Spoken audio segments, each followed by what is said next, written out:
operational arena, the CIA, in my experience, had never before been authorized to detain and interrogate an individual believed to be holding vital national security information. In the foreign intelligence collection arena, CIA had never before been authorized to collect more volumes of information from exponentially more sources and to analyze and share that information faster with our counterparts in the law enforcement community, state and local governments, as well as our foreign partners. While only a very small portion of that information dealt with individual Americans, we had to be, then and must continue to be, constantly mindful of the privacy rights of our fellow citizens. These were uncharted territories for me, for the Office of General Counsel, and indeed for the U.S. government as a whole. And we have had to navigate on one of the most difficult legal and policy terrains imaginable in close consultation with legal experts throughout the government. Throughout it all, my mission has been to decide every issue coming my way in accordance with one basic overriding principle that I have followed my entire CIA career. It is this: to facilitate CIA's discharge of its vital mission to protect the national security and the American people, that in a manner that at all times is faithful and in full compliance with the Constitution, U.S. law, and U.S. obligations under international treaties. Finally, Mr. Chairman, let me briefly address a question several longtime colleagues posed to me shortly after my nomination was announced, which was, why, as a career CIA lawyer for 3 decades, would you want to give up that status after all those years to become a political appointee subjected to the rigors and uncertainty of that entire process? Well, for me, it came down to 2 basic reasons. First, it is simply a great job. The work is as important as it gets.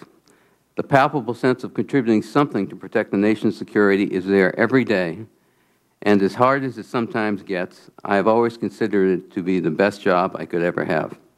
I have 4 routine questions which are always asked.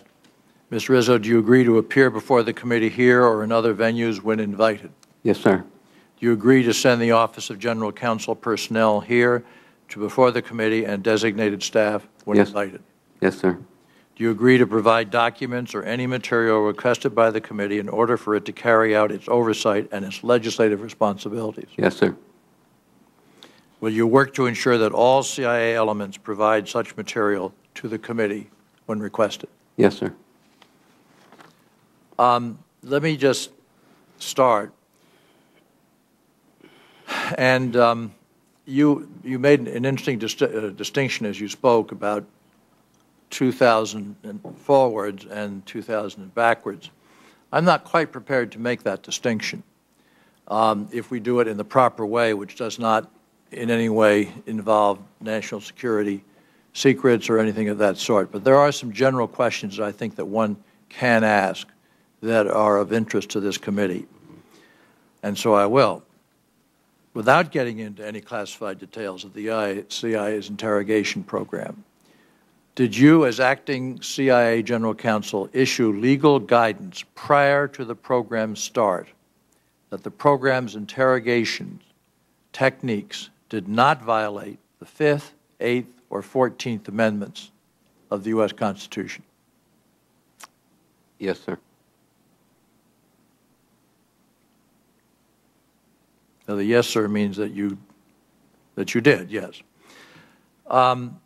Did the Department of Justice issue a legal opinion prior to the program's start that the interrogation techniques would not constitute conduct of the type that would be prohibited by the U.S. Constitution, and did you concur with this opinion?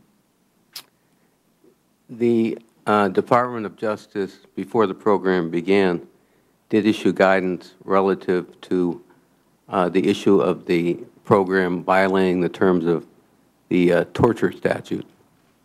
That would, at that time, was the extent of the legal guidance we received from the Department of Justice prior to the program's initiation. Okay.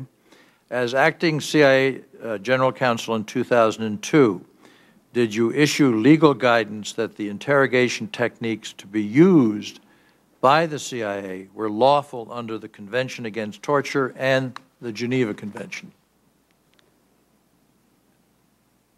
In 2002, yes, sir. Both. Yes, sir.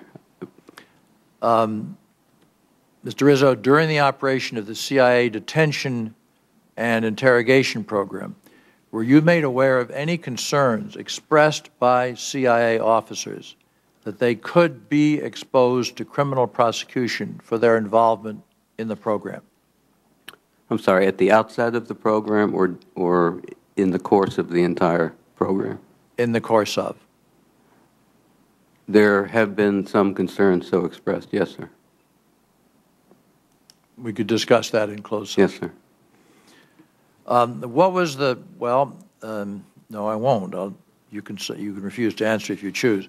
What was the nature of these concerns, and what action did you take to address them?